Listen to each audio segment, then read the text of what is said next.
So, we've talked on the podcast about building your child's confidence by showing off their natural talents for tinkering and building things. So, I've got a great Thanksgiving idea. Take a KiwiCo project that your kids can put together with relatives. It will let your kids shine and feel successful. Because unlike passive toys, KiwiCo crates put the fun directly into your kids' hands, turning curiosity into something they can build, create, and be proud of. Plus, KiwiCo projects get your kids off screens and spark wonder. Look, the best gifts aren't the ones kids open, they're the ones kids make. Give kids the joy of making their own fun and the memories that come with it. KiwiCo projects are a fantastic gift from grandparents. So tinker, create, and celebrate this holiday with KiwiCo. Get up to 50% off your first crate at kiwico.com, promo code CALM. That's up to 50% off your first crate at kiwico.com, promo code CALM. Audible's romance collection has something to satisfy every side of you. When it comes to what kind of romance you're into, you don't have to choose just one. Fancy a dalliance with a duke, or maybe a steamy billionaire? You could find a book boyfriend in the city and another one tearing it up on the hockey field. And if nothing on this earth satisfies, you can always find love in another realm. Discover modern rom-coms from authors like Lily Chu and Ali Hazelwood, the latest romantasy series from Sarah J. Maas and Rebecca Yarros, plus Regency favorites like Bridgerton and Outlander. And of course, all the really steamy stuff. Your first great love story is free when you sign up for a free 30-day trial at audible.com/Wondery. That's audible.com/Wondery. So, do you ever find yourself in situations in which you're not quite sure if you should follow through on a consequence? Maybe you're involved in situations where your spouse is like, hey, we really need to do what we said we were going to do here. And you're thinking, I'm not quite sure that right now is the time to do that. Well, good. That makes you a parent. And that especially makes you a parent of a more strong-willed child, because you are going to find yourself in these situations all the time. Lots of gray areas and second-guessing yourself and wondering if you're doing the right thing. Look, naturally compliant kids just do what you say. But you have a child who waits until the last minute, pushes the limits, and argues relentlessly, and it's hard. So I want to go through 3 common situations in which you can give in and still be a good parent. And I also want you to give you options for when you do need to keep your promises, even though that means you've chosen a 3-hour meltdown from your child. So that is what we're going to discuss on this episode of the Calm Parenting Podcast. So welcome. This is Kirk Martin, founder of Celebrate Calm. You can find us in our big fall sale at celebratecalm.com. Look, when we were young parents, we were surrounded by a community that tended to be very conservative, rigid, everything's black and white, and they demanded immediate obedience. And I'll tell you, that's a recipe for destroying your child and your relationship. So if you struggle with that, look up episode 512 from August 24th if you struggle with that whole immediate obedience thing. We were also taught, well, if you tell your child something, you always have to follow through because consistency is everything. Look, you know we believe in consistency. And in our language, we talk about keeping your promises rather than enforcing consequences, because that just reinforces your personal integrity. Look, I promise you, if you do X, then this will be the outcome. And then I follow through because that's just keeping my promise. But know this, consistency is helpful and good, but consistency doesn't mean every single time, regardless of whatever else is going on. Sometimes you have to read the moment and trust your instincts, and that means backing off. It also means that sometimes you realize, oh, I just barked out that consequence before I really thought it through. So the wise thing to do is apologize for being unrealistic and adjust your actions. Look, I can have strong opinions, but when facts change or I see the bigger picture, it's not dishonest to change my opinion. That's just called being mature. So you are going to get judged for this. And people will say, oh, you are coddling your child. You're giving in. But by now, you should be accustomed to being judged. So just ignore the haters.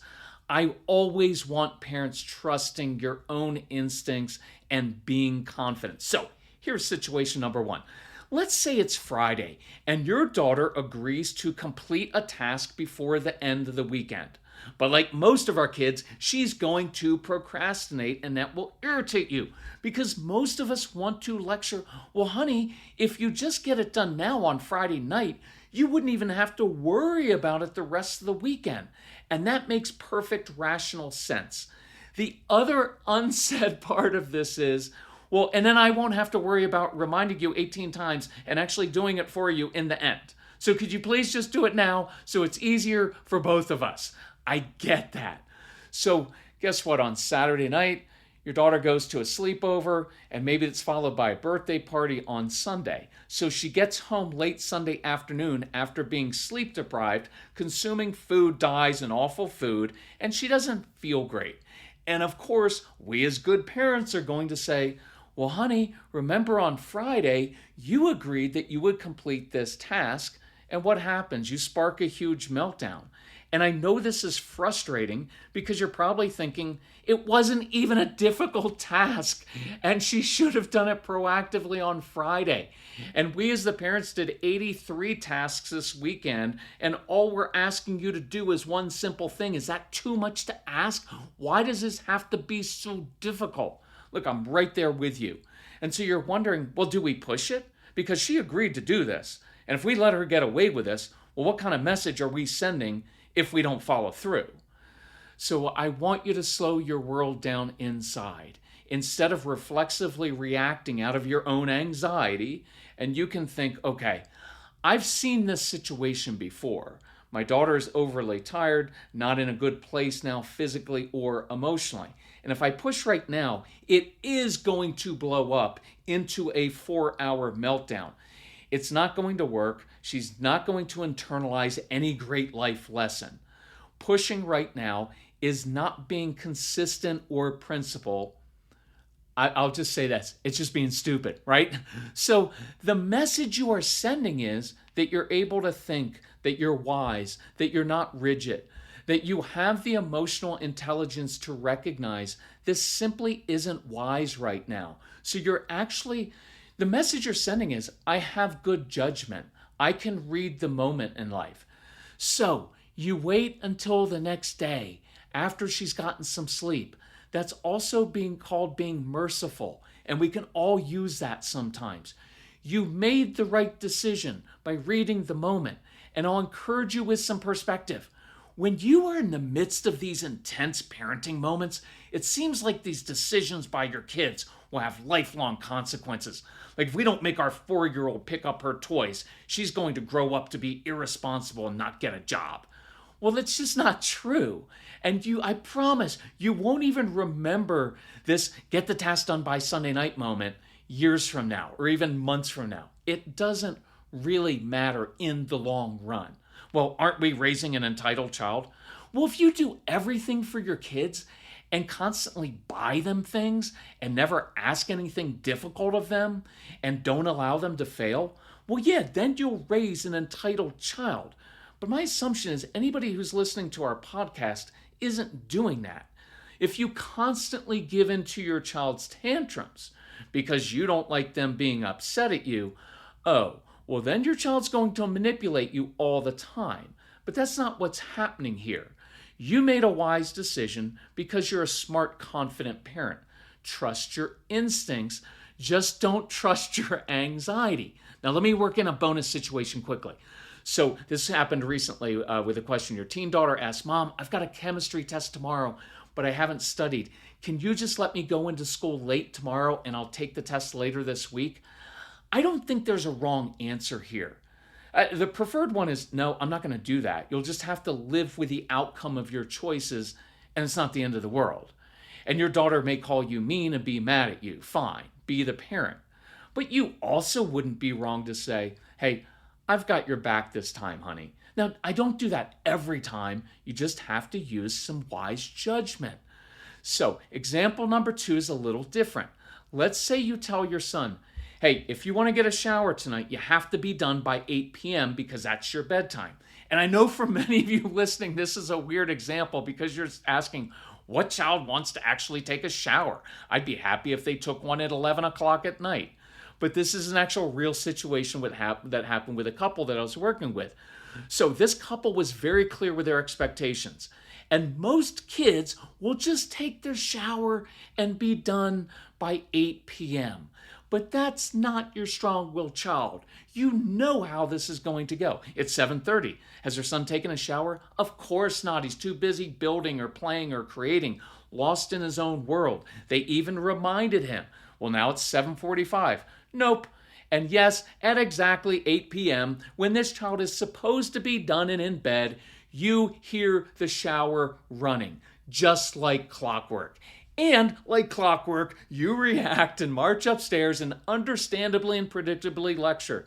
I was very clear about being done by 8 p.m. And here it is, 8 p.m., and you're just starting your shower. You do this every time, son, and now you're going to get to bed late and not sleep well. You'll be crabby in the morning, and tomorrow you won't be able to focus in school. I know, we've all done those lectures. Now, if you've worked through our programs, always go through the 30 Days to Calm program first, because then you'll know how to stop reacting to these triggers and not lecturing so much. So look, if you keep your promises here, you're looking at an exhausting argument and meltdown, which means your child will get to bed even later. You may even have a little wrestling match where you turn off the water, your child turns it back on in complete defiance. You scream for him to get out of the bathroom. I'm not going to tell you again, young man. And that guarantees you're going to tell him like 5 more times. Then watch your strong-willed child goes to his room and fakes like he's asleep. And you go downstairs. You're tending to your other kids and the 85 other tasks you have to complete. And guess what? Now you hear the water running again. And here's your moment of decision. You have 2 options. If you want to clearly send the message that when we say 8 p.m., it means 8 p.m., not 8:04, not 8:20, not 8:35. It means 8 p.m. We want you to be able to trust that we keep our word. Well, then follow through. Just do it in an even, matter-of-fact tone. When your child chooses drama and tears and arguing, you don't have to participate with your own drama. Be very businesslike without a lot of words. I know that's hard, but you need to do that sometimes and just put up with the emotional exhaustion. But here's the other option. So this is really cool. I go to hungryroot.com/calm and I click our food preferences: carb conscious, less sugar, high protein, anti-inflammatory, and I immediately get 10 plus options. So I choose the tzatziki chicken bowl with quinoa, with 47 grams of protein. It takes 5 minutes to prepare. It's delicious. No wasted ingredients, no stress battling traffic and grocery store lines. That means more time to enjoy your kids and life. Hungry Root is like having your own personal shopper and nutritionist wrapped into one. They recommend healthy groceries and meals tailored to your family's tastes and nutrition preferences. Hungry Root is the easiest way to eat healthy. We love Hungry Root. So go to hungryroot.com/calm and use code CALM to get 40% off your first box. Plus, get a free item in every box for life. That's hungryroot.com/calm, code CALM to get 40% off your first box. hungryroot.com/calm, code CALM. So it's 9 p.m. and your child casually says, I need my uniform for tomorrow's game. Sound familiar? SKYLIGHT keeps every practice, game, chore, and school activity in one place, so you eliminate those last-minute surprises that upset your kids. SKYLIGHT Calendar syncs seamlessly with all your calendars and visually displays your family's schedule on an HD touchscreen. SKYLIGHT is like having an assistant coach, the good one who always remembers the snacks and is on top of everything. Import a month of your kid's sports schedule in a snap. SKYLIGHT's free mobile app updates instantly, keeping the whole family in the loop. If in 4 months you are not 100% thrilled with your purchase, you can return it for a full refund. No questions asked. Right now, SKYLIGHT is offering our listeners $30 off their 15-inch calendars by going to myskylight.com/parenting. That's myskylight.com/parenting. So go to myskylight.com/parenting.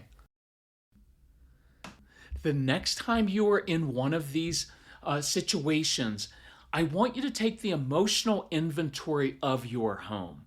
How are you and your spouse doing? Or if you're a single parent, how are you doing? Did you have a long day at work? Have you been extra tired lately? Have you been sick? Are you on the same page with your spouse? Have you just had some fights recently over situations like this?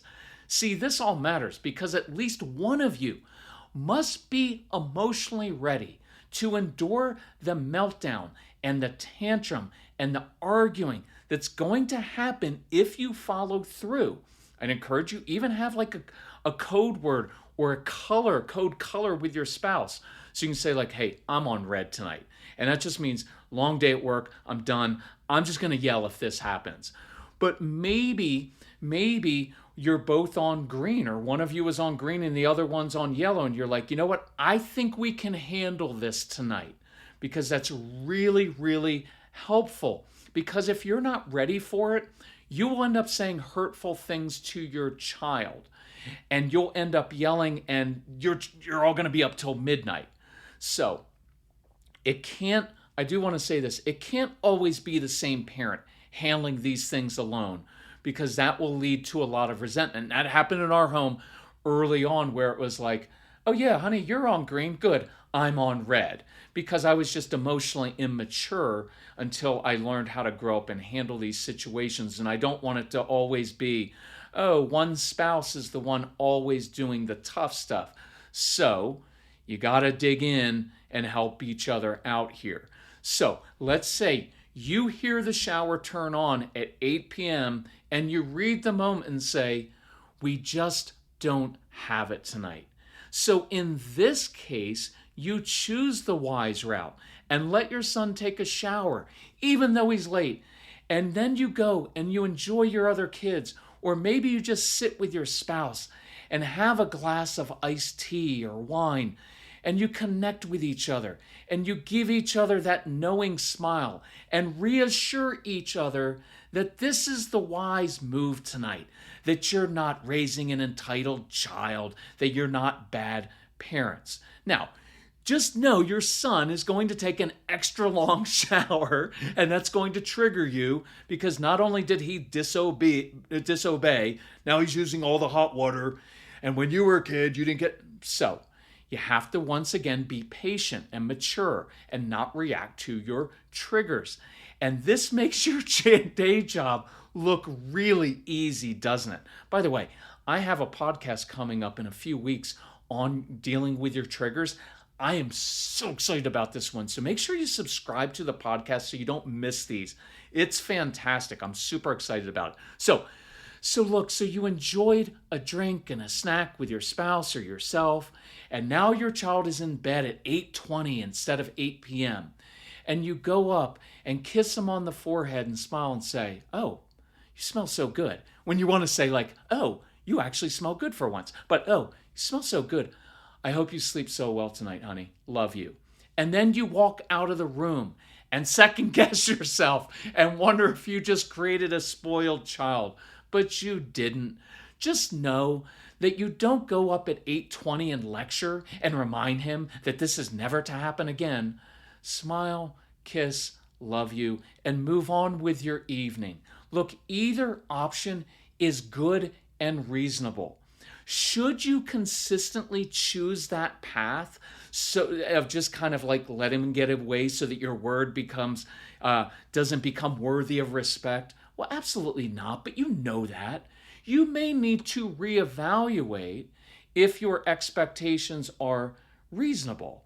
You have to reevaluate and say like, hey, are we kind of letting these things slide all the time because we just don't want to deal with our child's meltdowns and tantrums? Well, if that's the case, then you need to course correct and adjust that. And you may need to focus more on giving your child tools to succeed and creating successes rather than always being left with these hard choices. But there are moments, there are nights, there are days when you say, hey, I'm going to pick up the toys instead of getting upset. I'm going to tidy my child's bedroom and not say a word. I'm going to pick up that bike that was left in the driveway and not donate it to Goodwill like I said I was, because sometimes I choose wisdom and sometimes I just choose mercy. All right, number 3. This is a situation that happened with our son Casey when he was about 12 or 13. We lived in Nashville at the time, and on Friday nights we used to go downtown under this bridge and we'd help feed homeless people. And it was kind of a big deal to our family. And there's this one Friday night when Casey had left his favorite sweatshirt at the gym. And I said, hey, we'll just get it tomorrow. It'll be fine. We've got to go. We don't want to be late for this, because we made a commitment to that. And he, of course, said, Father, I always trust you because you're a man of impeccable wisdom and also impeccable taste in hoodies yourself. Yeah, that didn't happen. Casey laid into me. You know how our kids are. They can get very personal and mean and defiant and demanding. And I'll just tell you from a dad's point of view, here's what was going through my head. Number 1, it's just a stupid old sweatshirt. Who cares? Number 2, nobody's going to take your gross sweatshirt anyway. Why would they? It'll be there on Saturday morning when we go to the gym. No big deal. Just get in the car. And then thirdly, why are you talking to me like that in that tone? I never would have done this to my dad or another authority figure. What kind of defiant child am I raising here? You know what? I'm just going to call the gym and tell them to find your nasty sweatshirt and throw it away. Just burn it. That's what's rumbling through my brain and heart while I'm wrestling with all these conflicting emotions. So if you struggle with any of those things, that means you're a normal human being. Being calm doesn't mean, oh, I'm just always happy and positive. Nothing bothers me. No, you have to learn to work through those triggers in the moment so you don't blow up situations and relationships. So I slowed my world down inside. I stepped out of my own anxiety, my own dread of being late for events and disappointing other people. That's a trigger for me. I had to step out of my own desire for my son to just listen to me for once and trust me on this and not make everything so difficult and dramatic. And I also dealt with my own hypocrisy. I love my favorite comfy hoodies. To him, look, he may as well have left like $500 at the gym. And I know that I also freak out more over small things like leaving my hoodie than over big things. Casey was just a constant mirror, a reflection back to me. And sometimes I resented that, but it ultimately helped me grow up. So one of my go-tos during these moments was always just going to the bathroom for a few minutes or saying, hey, I need to go get a drink of water. Because it would buy me like 30, 60, 90 seconds to think through how I wanted to respond. Because I had spent Casey's younger years being so reactive, and it just almost ruined my relationship with him. So I learned how to reset myself in the midst of the chaos of these conflicting thoughts. So I stepped outside of myself. I purposefully chose to look at my son, not as a defiant, disrespectful kid, but as an anxious kid who lost his sweatshirt. He loved that sweatshirt. My son always struggled with a lot of anxiety. And that whole night, I knew what was going to happen. He'd just be worried about like, hey, is my sweatshirt okay? Am I going to get it back? And you know what I knew also? I'm the same way. I'm exactly the same way. And sometimes you choose mercy. And I want you to know that for some of you, when you choose mercy on your child, even when he or she doesn't deserve it, you're healing yourself because you never got this from your mom or dad. And now you are giving it to your own child, and it will begin to heal something inside of you. So I pivoted and said, Case, here's the deal. We're running a little bit late, but if you'll load the car, fill it with the water and food, I'll get ready. We'll swing by the gym. You can run in, get your sweatshirt. And before I had even completed the sentence, he ran to the kitchen and began loading the car. I could tell he was relieved and grateful. And on the way to the gym, guess what I heard? Dad, I'm sorry. I shouldn't have said those things to you. I'm wrong and I'm sorry. And we ended up bonding over this. We had a really special evening feeding homeless people together. We problem solved how to handle it differently the next time. Now, did I give in to my son by taking him to the gym? You could say that if you want. I'm okay saying like, yeah, I'm guilty of that. Or did I just read the moment? Was I just using some wisdom there? Look, there are times I want you to be absolutely rigid and consistent. Your no is your no. Nope, you don't get to go to that party. No, you may not buy that. You can't have that or continue to play that. No, you may not have social media apps on your phone. You must turn in your phone at 9 p.m. Yes, you may throw the biggest tantrum ever. Throw yourself on the floor, be angry at me. You give me the silent treatment, say I'm the meanest mom or dad ever. I'm perfectly okay with that. Your mood does not determine my mood. Your behavior does not change my behavior. That's a beautiful place to be able to be.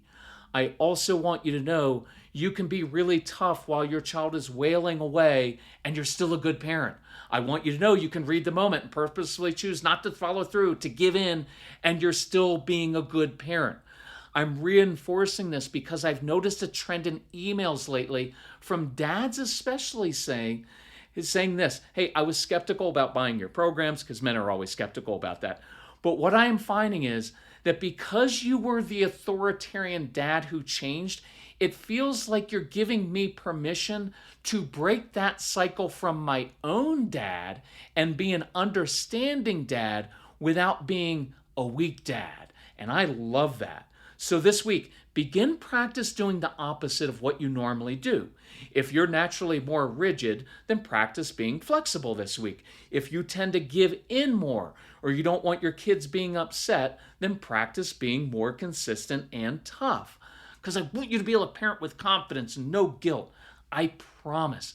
If you keep our programs playing on the app fairly constantly, just in the background, this will become second nature to you. And you will begin to anticipate issues before they blow up. Thank you for working so hard to change. Moms, dads, grandparents, I have so much respect for you. I appreciate you sharing the podcast. If you need help, if you have questions or need help financially with the programs, email Casey, Casey, at celebratecalm.com, and he'll be glad to help you. Okay, love you all. Bye-bye.